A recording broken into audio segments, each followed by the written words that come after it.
Hello, this is Pastor Manning bringing you the Beacon of Hope podcast. We'll speak to you today on the subject of, in order to be satisfied with what you get, enjoy what you've got.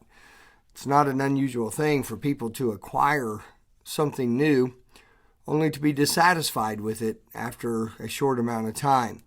And I'm not talking about situations where something performs in a way that is substandard or is not as it was advertised, but I'm talking about when that item is exactly what it was supposed to be, but yet shortly upon getting that new thing or acquiring that thing they thought they would always want, they're very dissatisfied with it. Part of that comes from the fact of that they never enjoyed and never fully utilized that which they had. In other words, if we're going to enjoy what we get and be satisfied with what we get, we've got to learn to enjoy what we've got, even though we may realize what we have is temporary. I'll give you an illustration with this and what the thinking is behind it. I drive a 2015 Legacy Limited, Super Legacy Limited. It's a very nice car. Has every option except one that was available on those cars in that that time. I understand as a 2015, it's now considered an older car. I did to keep my vehicles, take care of them. And I bought that car. It had 43,000 miles on it and was a certified used car, which means it had been brought up to specifications of new car standard in every aspect before I bought it. And it had 43,000 miles on it. Now, 4.5 years after my purchase of it, I have 201,000 on it. And so obviously I drive my car quite a lot, and I enjoy it. I mean, I have thoroughly enjoyed it. Part of it's the choice of the car. I just particularly like that car, and it's performed above what I had thought. But there was something that I did prior to this particular car purchase that I believe was vital. Before my Legacy Limited, I was driving a 1998 Chevy Lumina. Now, the Lumina was not in its heyday a car that people would look at and say, oh, I want that car. My Legacy looks real nice. It's got the very nice premium wheel package, and it's just a sharp-looking vehicle. The Lumina was clean and tidy, but it was not something that you walked out to a parking lot, looked at, and said, man, that's a nice-looking car. I'm glad I get to drive that. The performance of the Lumina was good for its time period. It was very stable. It was comfortable when you drove it. Got remarkably good gas mileage for what it was. And it wasn't Spartan inside. It had a few of the options of its day, but it was just your basic car, basic transportation. When I got that car, I have for years and years, because of the principle of stewardship, that we should take care of what the Lord gives us. I have sought to take good care of my vehicles and to make my vehicles, whatever it may be, I have sought to take good care of them so that they would last and be the most useful, because I believe we should do that with everything the Lord gives us. That was not always my case with vehicles as a younger man. I tried not to be abusive to them once I got out of my teenage, even in my teenage years, because I've always paid for my own vehicles. But I became very aware. It became very important to me. When I had that Lumina, I took very good care of it.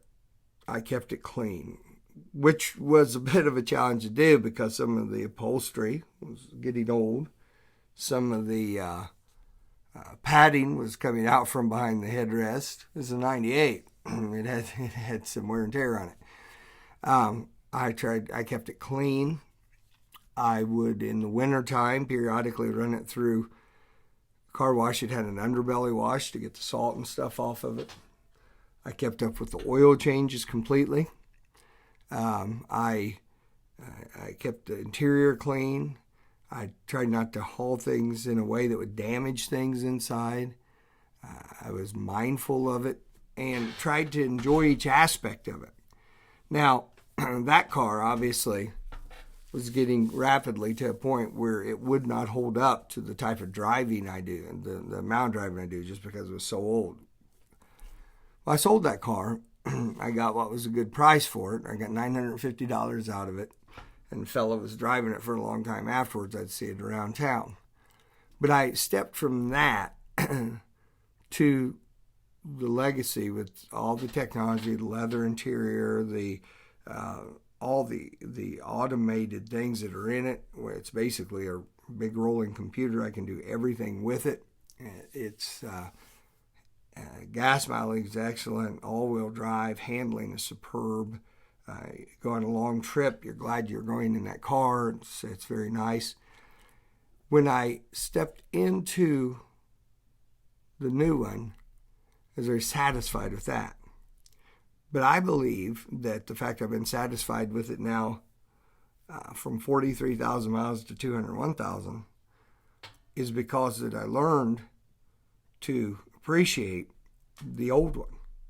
In other words, if I was always looking for every flaw in that Lumina, then I could be today looking at my car and saying, it's 7 years old, it's this, it's that. Well, you look at it, you wouldn't know that. You rode in it, you wouldn't know that. Well, but I'm satisfied with that.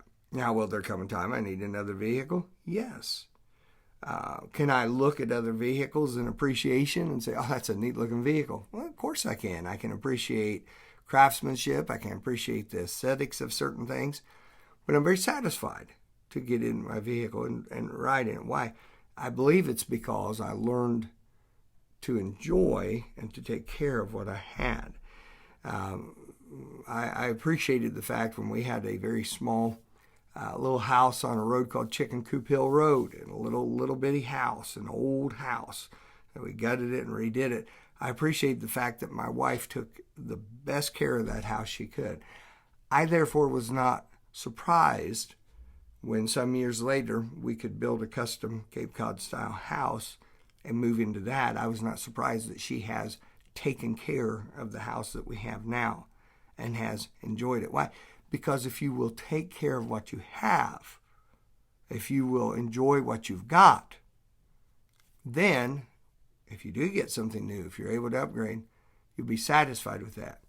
If you can never take care of and be glad for what you have, you will in turn never learn to be satisfied with what you get. And the goal will become acquisition, always having to have something new, always having to have something new. And that'll lead to horrible financial practices. It'll lead to a mindset of bondage, and it's not what God designs. Make sure you catch the next podcast as well, and I'll deal with scriptural reason for this and how it is that we can be content with such things as we have and how God provides for us to do that. May God bless you and you have a great day.